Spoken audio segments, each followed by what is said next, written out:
بندے نے کیا کیا ہے کہ بندے نے اللہ کی تعریف، رکوع، قیام، سجدے سب کچھ کر لیا ہے، اللہ کی عبادت مکمل ہونے کو ہے، وہاں پہ جا کے فرمایا کہ اب مجھ پر درود بھی بندے نے پڑھ لیا ہے، اور وہ درود جو سب سے اعلیٰ درود ہے، درود ابراہیمی۔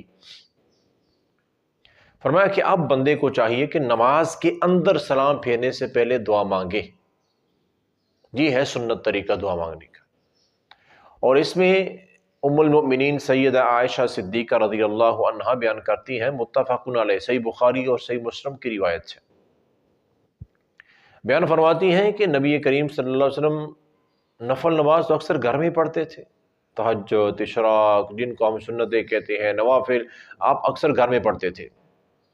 تو بیان فرماتی ہیں کہ پیارے آقا علیہ الصلوۃ والسلام جب گھر میں نماز پڑھتے تو آپ تھوڑا اونچی بول کے نماز پڑھا کرتے تھے کہ قریب والے کو سنائی دیتا تھا کہ آپ کیا قرآن کی تلاوت کر رہے ہیں، کون سی آپ دعائیں پڑھ رہے ہیں۔ تو بیان فرماتی ہیں کہ نبی کریم صلی اللہ علیہ وسلم سلام کے قریب جب نماز مکمل کر رہے ہوتے تو سلام کے قریب جا کے یہ دعا پڑھا کرتے تھے،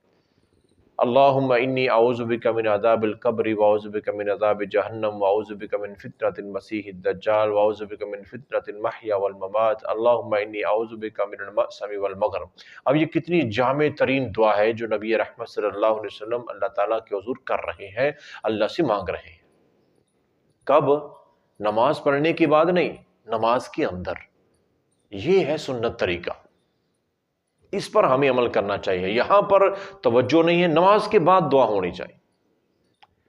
اب جب نبی کریم صلی اللہ علیہ وسلم کا حکم آ گیا کہ درود کے بعد، درود شریف پڑھنے کے بعد دعا مانگا کرو، اللہ سے مانگو، تو صحیح بخاری اور صحیح مسلم کی ایک دوسری روایت ہے کہ سیدنا ابو بکر صدیق رضی اللہ عنہ نے عرض کی کہ اللہ کے رسول صلی اللہ علیہ وسلم، آپ مجھے کوئی دعا سکھا دیں جو میں نماز میں مانگوں، کیونکہ آپ نے فرمایا کہ نماز میں مانگو، تو فرمایا کہ میں نماز میں مانگوں، تو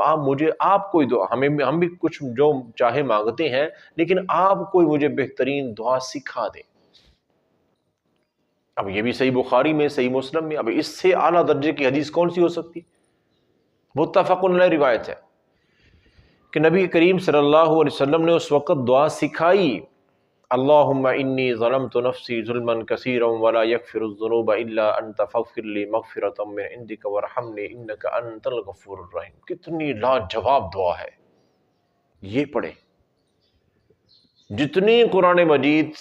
میں دعائیں ہیں وہ پڑھیں، جو احادیث سے منقول ہے وہ پڑھیں۔ یہ تو پیارا کا فرماتے ہیں کہ اب بندہ اس مقام پہ پہنچ چکا ہے کہ بندہ اب مانگے۔ ساری نماز عبادت جو اللہ کی تعریفیں، تکبیرات، تحمیدات، تسبیحات، رکوع، سجدے، قیام سب کچھ کر چکا ہے بندہ اللہ کے لیے، اب اللہ سے مانگے، یہ ٹائم ہے مانگنے کا۔ اور ہمارے یہاں نہیں جی، نماز کے اندر جو اللہ کے رسول صلی اللہ علیہ وسلم نے طریقہ بتایا اس پہ ہم نہیں چلیں گے۔ نماز کے اندر پیارا کا خود مانگتے تھے دعا، اور مانگنے کا، اللہ سے دعا مانگنے کا حکم بھی دیا، صحابہ کرام بھی یہی کرتے تھے، لیکن ہم وہ نہیں کریں گے، ہم کچھ اور ہی کریں گے نماز کے بعد۔ میں یہ نہیں کہہ رہا ہوں کہ نماز کے بعد دعا مانگنا کوئی حرام کام ہے، غلط ہے، نہیں، ایسی کوئی بات نہیں۔ آپ جب بھی اللہ سے چاہے مانگے، لیکن اگر آپ اس طریقے پر مانگتے ہیں، اس موقع پر، اس وقت پہ مانگتے ہیں جس پر ہمارے پیارے نبی صلی اللہ علیہ وسلم ہمیں حکم دے رہے ہیں مانگنے کا، تو اس سے بہتر ٹائم کون سا ہو سکتا ہے؟ اور خاص کر کے جب ہم سنتیں نفل پڑھتے ہیں تو اس وقت تو چاہے جتنی چاہے دعائیں مانگے۔ فرضی نماز میں تو امام کے پیچھے مقتدی بن کے ہم کھڑے ہیں تو وہاں پہ اتنا زیادہ موقع تو ہوتا نہیں، اور امام کو چاہیے کہ وہ لمبی لمبی دعائیں پڑھے بھی نہ، سارے مقتدیوں کا خیال کرے، کچھ بیمار ہیں، کچھ کمزور ہیں، کچھ بوڑھے ہیں، وہ بیچارے اتنی لمبی نماز نہیں پڑھ سکتے ہیں، تو ان کو ہلکی نماز پڑھائے، یہ امام کی ذمہ داری ہے۔ لیکن جب ہم سنتیں پڑھ رہے ہوتے ہیں، نفل پڑھ رہے ہوتے ہیں، تو تشہد کو سلام پھیرنے سے پہلے یہ دعاؤں کہ مانگنے کا ٹائم ہے، پھر آقا نے خود فرمایا ہے، اور یہ پھر آقا کا حکم ہے، سنت ہے، آپ کا عمل ہے، اس پر ہمیں عمل کرنا چاہیے۔ تو خصوصی طور پر میں اللہ سے دعا کرتا ہوں اللہ تعالی ہمیں ان تمام مواقع سے فائدہ اٹھانے کی توفیق عطا فرمائے